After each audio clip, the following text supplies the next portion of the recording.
Welcome to Hybiz News. My name is Suresh Kochatan. Google has long defended itself against charges of monopoly by stressing that its products are free and that no one has to use them. And it's avoided tough government scrutiny over the years based on the part of the idea that people searching the internet are not Google's true customers.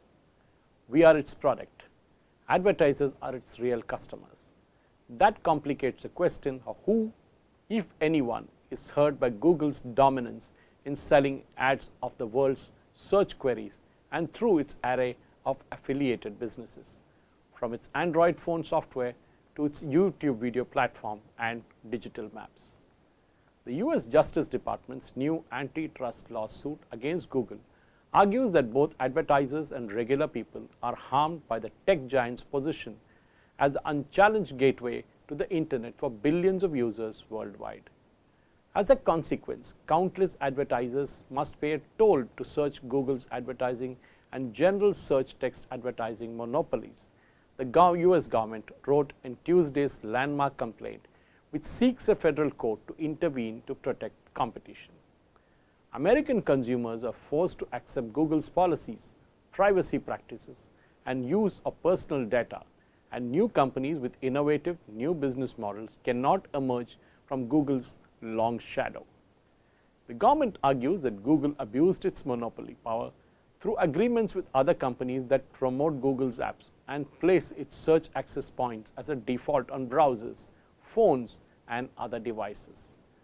All of this drives more searches of Google at the expense of its rivals, the complaint alleges. Google's critics have been making similar arguments for years in calls to break up the tech giant or curtail its behavior.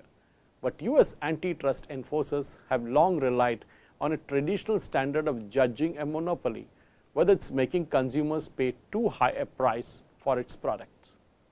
Google controls about 90% of the globe's web searches, but it holds a smaller share of the overall digital advertising market.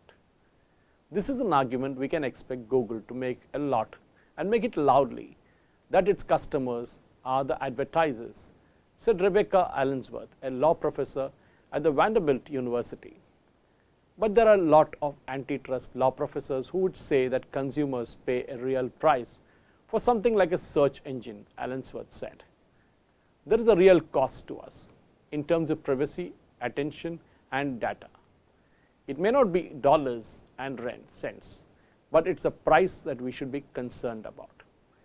Google's business works by scooping up personal data from billions of people who are searching online, watching YouTube videos, following digital map routes, talking to its voice assistant, or using its phone software.